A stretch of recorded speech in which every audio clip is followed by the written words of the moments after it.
वंदे मातरम। जय जय जय जय वंदे मातरम। वंदे मातरम। जय वंदे मातरम। वंदे मातरम। जय हिंद जय हिंद जय हिंद जय हिंद जय हिंद।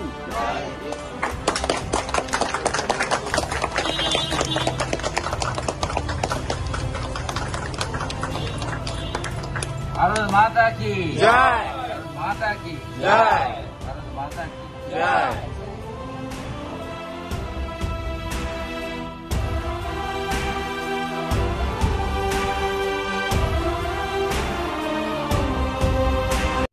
जन गण मन अधिनायक जय हे भारत भाग्य विधाता। पंजाब सिंध गुजरात मराठा द्राविड उत्कल गंगा। विंध्य हिमाचल यमुना गंगा उच्चल जलधि तरंगा। तव शुभ नामे जागे तव शुभ आशीष मांगे। गाहे तव जय गाथा जन गण मंगलदायक जय हे भारत भाग्य विधाता। जय हे जय हे जय हे जय जय जय जय हे। जय हिंद जय हिंद। जय हिंद जय हिंद। वंदे मातरम। वंदे मातरम। भारत माता की जय। भारत माता की জয়। আজকে স্বাধীনতা দিবস উপলক্ষে আপনাকে দু চার কথা বলার জন্য অনুরোধ করা হচ্ছে। আজকে আমাদের ভারতবর্ষের ৭৮তম স্বাধীনতা দিবস। ১৯৪৭ সালে ১৫ই আগস্ট আমাদের দেশ স্বাধীন হয়েছিল। যদিও আমাদের দেশ প্রজাতান্ত্রিক দেশ হিসেবে গঠন করেছিল ১৯৪৯ সালে ২৬ নভেম্বর সংবিধান গ্রহণ করা এবং ১৯৫০ সালে ২৬শে জানুয়ারি আমাদের দেশ সংবিধান কার্যকর হয়। যদিও ১৯৪৭ সালের আগে ২৬শে জানুয়ারির দিনটি আমাদের দেশে কিন্তু ১৯৩০ সাল থেকে স্বাধীনতা দিবস আমাদের দেশের স্বাধীনতা সংগ্রামীরা পালন করে আসছিল। সেই জন্য ২৬শে জানুয়ারি দিন পরবর্তীকালে আমাদের প্রজাতন্ত্র দিবস ঘোষণা করা হয়। কিন্তু তা হলেও ৪৭ সালে যেহেতু ১৫ই আগস্ট আমরা স্বাধীনতা লাভ করেছি। যদিও এটা অনেকে বিতর্কিত ব্যাপার একটা আছে। অনেকে বলে স্বাধীনতা আমাদের দেওয়া হয়েছে, আমরা কিনে নিতে পারিনি। তা হলেও আমাদের দেশ যেহেতু একটা শৃঙ্খলা মোচন থেকে বেরিয়ে আসতে পেরেছে, তার জন্য আমার দেশবাসীরা স্বাধীনতা পেয়েছি। তার জন্য দেশবাসীকে আমি শুভেচ্ছা জানাচ্ছি। যদিও আমাদের এখন অনেক কিছু বিষয় দেশ পিছিয়ে রয়েছে, আগে থেকে অনেক উন্নত হয়েছে, আরো অনেক বিষয় উন্নত হতে হবে। মানুষের মধ্যে চেতনা আসতে হবে। চেতনার মাধ্যমে মানুষ যদি নিজেদের জায়গা নিজেরা বুঝতে পারে, আমার মনে হয় দেশ যেভাবে একদম বিশ্বের একদম প্রথম দিকে এগিয়ে যাচ্ছে, আরো এগিয়ে যেতে পারবে। ভারতকে ভারত প্রাচীন যুগে যখন প্রাচীন যুগ ছিল তখন বৈদিক যুগের কথা বলছি, তখন ভারত ছিল পৃথিবীর শ্রেষ্ঠ ধনসম্পদের সবচেয়ে শক্তিশালী দেশ। নালন্দা বিশ্ববিদ্যালয়ে প্রচুর মানুষ পড়াশোনা করতে আসতো, কিন্তু তারপরে বিভিন্ন কারণে ভারতবর্ষ পিছিয়ে পড়ে। কিন্তু ভারতকে আমরা চাই আবার ভারত যেন বিশ্ব সবাই শ্রেষ্ঠ আসন লাভ করবে, এই বলে আমি আমার বক্তব্য শেষ করছি। আমাদের নেক্সট মুয়া ম্যাডামকে কিছু বলার জন্য অনুরোধ করছি আজকে আমাদের স্বাধীনতা দিবসের উপরে। হ্যাঁ, আজকে স্বাধীনতা দিবস তো আমাদের কাছে একটা অত্যন্ত গৌরবের দিন, আনন্দের দিন। এবং ভারতবর্ষ যে স্বাধীনতা সংগ্রাম করে বিপ্লবীরা শহীদরা প্রাণ দিয়ে যে স্বাধীনতা বহু প্রাণের বিনিময়ে আমরা এই স্বাধীনতা পেয়েছি, তাই এই স্বাধীনতা সত্যিই আমাদের কাছে খুব মূল্যবান। কিন্তু স্বাধীনতার ৭৮ বছর যে স্বাধীনতা আমরা উদযাপন করছি, সেই স্বাধীনতাতেও কিন্তু এখনো অনেক ফাঁক রয়ে গেছে। বিশেষ করে আজ সাম্প্রতিক কিছু ঘটনার পরিপ্রেক্ষিতে আমি নারীর অধিকার এবং নারীর যে স্বাধীনতা কতটা, আমরা এতদিন স্বাধীনতা পাওয়ার পরেও নারীরা স্বাধীনভাবে বিচরণ করতে পারে না আমাদের দেশে, এইটা কিন্তু ভারতের পক্ষে একটা লজ্জাজনক অধ্যায়। টেকনোলজিক্যালি, সায়েন্টিফিক্যালি সমস্ত দিক থেকে ভারত উন্নতি করছে, অর্থনৈতিকভাবেও ভারত একটা রিমার্কেবল জায়গায় পৌঁছচ্ছে বিশ্বের মধ্যে। সেই রকম একটা দেশ, যেটা একটা বৃহত্তর জনসংখ্যার দেশ সারা পৃথিবীতে গণ্য হয়, সেই দেশে নারীর এই অবস্থা কেন, এবং তাদেরকে আরো কি করে তাদেরকে সম্পূর্ণরূপে স্বাধীন এবং অবাধ বিচরণ আর মানুষের মধ্যে মূল্যবোধের জাগরণ, এই জিনিসটার প্রয়োজনীয়তা আমার মনে হয় আজকের দিনে ভীষণ রকমের বেশি। সেই দিকে আমি তো বর্তমান যে দেশ শাসক যারা রয়েছেন এবং সকল মানুষকে এগিয়ে আসতে হবে। আমাদের কিন্তু একটা নবজাগরণের দরকার। নবজাগরণটা হবে চেতনার নবজাগরণ। আমাদের এথিক্স অ্যান্ড ভ্যালুজকে আবার জাগিয়ে তুলতে হবে। তার জন্য ভাবনা চিন্তা করা, শুধু টেকনোলজিক্যালি এগোলে হবে না, তার প্রয়োজনটা অনেক বেশি।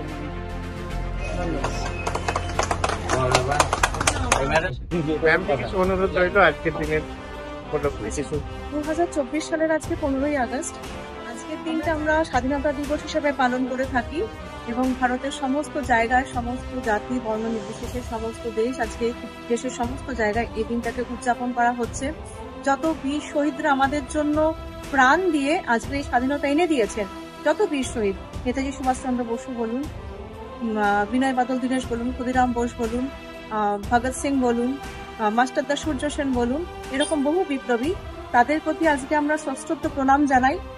আর এইটুকু আবেদন রাখবো প্রত্যেক ভারতবাসীর কাছে, প্রত্যেকটা জনগণের কাছে, যে স্বাধীনতা শুধু আমরা পেলাম বলেই স্বাধীনতা উদযাপন করছি এটা না, যেটাকে পেয়েছি, যেটা আমাদের দেওয়া হয়েছে, যারা আজকে রক্তক্ষয়ী বিপ্লবের মধ্যে দিয়ে আমাদের স্বাধীনতা দিয়ে গেছে, তাদের প্রতি শ্রদ্ধা জানানোর সাথে সাথে আমাদের মধ্যেকার যে স্বাধীনতা বোধ বা চেতনা বোধ, সেটাকে জাগানোর আমাদের একান্ত প্রচেষ্টা করা উচিত। কিছুক্ষণ আগে যে ব্যাপারটা একজন ম্যাডাম বললেন, আমি সেই একই কথা বলবো, যেহেতু একজন আমিও নারী। যেই সাম্প্রতিক ঘটনাগুলো আমাদেরকে ফেস করতে হচ্ছে, আমাদের স্বাধীনতার যে জায়গাটা, সেটা কিন্তু অনেকটাই ক্ষুণ্ণ হচ্ছে। শুধু স্বাধীনতা পেয়েছি, স্বাধীনতা পালন করছি, পতাকা তুলছি, এটা নয়। স্বাধীনতা মানে হচ্ছে আমাদের ভেতরকার মানবিকতা, চেতনাবোধ প্রত্যেকটা স্বাধীন হওয়া উচিত। অর্থাৎ আমরা সমস্ত জায়গা নিজেদেরকে মাথা উঁচু করে দাঁড় করিয়ে বলবো, আমরা ভারতবাসী, আমরা স্বাধীন, আমরা প্রত্যেকটা জায়গায় স্বাধীন, আমাদের কর্মক্ষেত্রে আমরা স্বাধীন, আমরা আমাদের পরিবারের ক্ষেত্রে স্বাধীন, আমরা রাস্তাঘাটে সমস্ত জায়গায় স্বাধীনভাবে মাথা উঁচু করে নিজেদের সবকিছুকে, নারীত্ব বোধকে বজায় রেখে আমরা চলতে ফিরতে পারি। অর্থাৎ আমাদেরকে সেই স্বাধীনতাও ফিরিয়ে দেওয়া হোক, যেটা আমরা পেয়েছি রক্তক্ষয়ী বিপ্লবে। সেটা হচ্ছে আমরা পরাধীনতা শৃঙ্খল থেকে স্বাধীনতা, কিন্তু আমাদের যে নারীত্বের যে স্বাধীনতা, সেটাও তো আমাদের ফিরিয়ে দেওয়া হোক, এটা আবেদন রইল। এবং আজকের দিনটা সকলের জন্য একটা সেরা দিন, প্রত্যেকে সুন্দরভাবে উদযাপন করুন এবং শ্রদ্ধা জ্ঞাপন করুন প্রত্যেকটা বীর শহীদের জন্য। Thank you. আজকের যে বিশেষ দিন, এই স্বাধীনতা বলতে আমরা যেটা বুঝেছি, আমাদের দেশটা প্রায় 1200 বছর পরাধীন ছিল। তো আমাদের আমরা যে পরাধীনতার, আমরা শুধু ইংরেজ শাসনটাকেই বলি, তাকে মুক্তি হয়, ইংরেজ শাসন নয়। তারাও বহিরাগত যারা, তারাও আমাদের দেশকে পরাধীন করেছে। এবং যেটা আমাদের শুভ বললো, সেটা হচ্ছে আমাদের দেশ ধনসম্পদের সবচেয়ে সেরা ছিল। সেই জন্য আপনার পৃথিবীর ইতিহাসে যদি দেখেন, যে আমাদের দেশের ধনসম্পদ লুট করা হয়েছে বারবার, আমাদের দেশের স্বাধীনতা হরণ করা হয়েছে বারবার। আমাদের দেশের যেটা অভাব হচ্ছে, সেটা প্যাট্রিয়টিজম। এই প্যাট্রিয়টিজমটা গ্রো করতে হবে, আমাদের যে দেশাত্মবোধ, এটা গ্রো করতে হবে। যেখানে দেশাত্মবোধ থাকবে, সেখানে দেখবেন দেশ আরো বেশি এগিয়ে যাবে।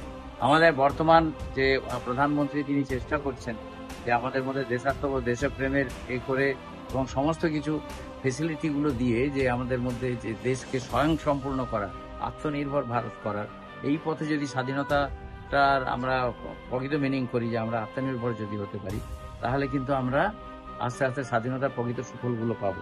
আমাদের দেশ যে রক্তের বিনিময়ে স্বাধীনতা বা অহিংসা বিনিময়ে স্বাধীনতা, এইটা অনেকের দ্বিমত আছে, যে রক্ত কিন্তু কম ক্ষরণ হয়নি, প্রচুর রক্তক্ষরণ হয়েছে। কিন্তু আমরা একদম, নেতাজি যদি জয়লাভ করতেন রক্তক্ষরণের মাধ্যমে, তাহলে সেই স্বাধীনতার মূল্যটা কিন্তু আরো বেশি হতো। আমরা যে স্বাধীনতা পেয়েছি, সেটা কিন্তু বিনিময়, সেটা একটা বিনিময় হয়েছে, কারণ ইংরেজরা আমাদের সেই সময় প্রকৃত স্বাধীনতা দেননি। তার নাগপাশ থেকে এখন আপনারা অনেকে ভাববেন যেমন ইন্ডিয়ান নেভিতে এখনো ইন্ডিয়ান এটা ব্যবহার করা হতো কিছুদিন আগেও অবধি, মোদীজি এসে সেগুলো বন্ধ করেছেন। ওদের ইউনিয়ন জ্যাক ব্যবহার করা হতো, ওদের পতাকা ব্যবহার করা হতো আমাদের ইন্ডিয়ান নেভিতে, কিন্তু সেগুলো আস্তে আস্তে বন্ধ হয়েছে। এবং এখানে যে আমাদের ইন্ডিয়া থেকে ইংরেজরা এমনি ভাবে চলে যায়নি, ওরা অনেক কিছু চুক্তি করেছিল যে ওদের পেনশন বাবদ এত কোটি টাকা, কোটি কোটি ডলার দিতে হতো, পাউন্ড গুলো দিতে হতো। সেইগুলো আস্তে আস্তে এই 2024-এর পর আস্তে আস্তে মোদীজি ওগুলো রিমুভ করার চেষ্টা করছেন। আমাদের অর্থনীতির ক্ষেত্রে যে মানে ভারত যেটা স্বাধীনতার যে স্বাধীনতার স্বাদটা কিন্তু এখন বর্তমান যারা শাসক আছেন তারা কিন্তু আস্তে আস্তে কিছুটা পাইয়ে দিচ্ছেন, না হলে আমাদের সমস্ত মানে যে দেশের ক্রিমটুকু বিদেশি শক্তি অনেক কিছু খেয়ে যেত। এইগুলো কিন্তু ভাবতে হবে। যেমন কোনো জিনিস কেনার ক্ষেত্রে, যেমন এক সময় স্বদেশীরা আন্দোলন করতো, বিদেশি জিনিস পড়াতো, আমাদের দেশের যে উন্নত জিনিসগুলোকে এর ধ্বংস করে দেওয়া হলো। তাঁত শিল্প যেগুলো ছিল, মসলিন শিল্প ছিল, এগুলো ইংরেজরা কত রকম ভাবে তাদের বড় বড় যারা কারিগর ছিল তাদের হাত কেটে দিত, আঙুল কেটে দিত, যারা তার সেটা তৈরি করতে না পারে ওদের জিনিসগুলো বিক্রি করার জন্য, ওদের মার্কেটিং জিনিস করতে হবে। বেনিয়া ইংরেজ যারা ব্যবসার জন্যই এসেছিল, ওরা সমস্ত কিছু ব্যবসার ভিত্তিতে ওরা চিন্তা করতো যে ওদের দেশের লাভটা কি হবে। যে আমাদের দেশে যে আমরা স্বাধীনতা আমরা উপভোগ করি সেটা কিন্তু দেখুন ইন্ডিয়ান ট্র্যাডিশনটা আমরা আস্তে আস্তে হারিয়ে ফেলছি।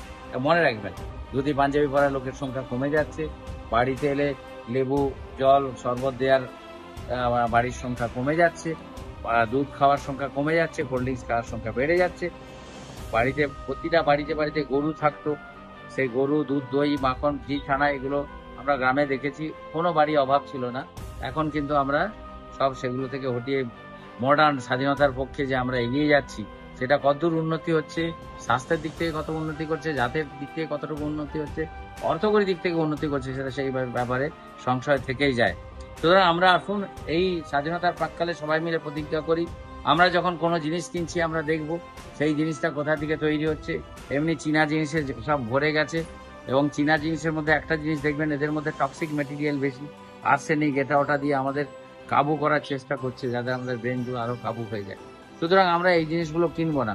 ওরা টেম্পোরারি কম দামে দেয়, কদিনের মধ্যে থাকে, টেকসই হয় না, কিন্তু আমরা ওইদিকে আকৃষ্ট হয়ে যাচ্ছি যে না এইটাই কিনি। আমরা যে কোনো জিনিস যখন দেখবো যে সেটা স্বদেশী, আমাদের অভ্যেসগুলো চেঞ্জ করতে হবে। যে অভ্যেসগুলো আমরা স্বাস্থ্যের দিক থেকেও উপকারী, যে আমরা শশা মুড়ি, নারকেল মুড়ি, ঘি মুড়ি এইসব খেতাম, চিনি মুড়ি এইসব গুড় বাতাসা দিয়ে করা হতো।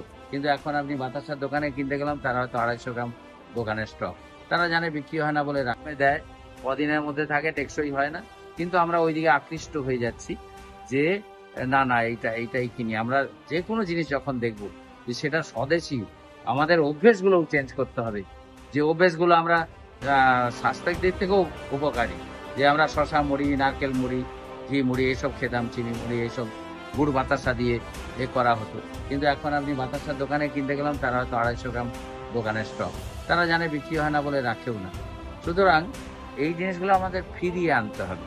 আমরা এখন পিজা, পেস্ট্রি, KFC, এখানে পিজা হাট এইসব জায়গাগুলো ভিড় বাড়াচ্ছি, কিন্তু আমরা দেশি জায়গাগুলো, এখন দেখুন অনেক বিয়ে বাড়ি টাড়ি যেগুলো আছে সেইগুলো আগে এঁচড়ের তরকারি, শুক্তো, এইসব যে মোচা এইসবগুলো হতো, এগুলো প্রায় নেই। আমরা কিন্তু এগুলো হাইজেনিক এবং খেতেও খুব সুস্বাদু। আমরা ভবিষ্যৎ প্রজন্মকে শেখাতে পারছি না। স্বাধীনতা আছে বলেই স্বাধীনতার অপব্যবহার যেন না করি। আসুন আমরা এইটাই প্রতিজ্ঞা করি, এইটাই রইল আমার আবেদন সবার কাছে।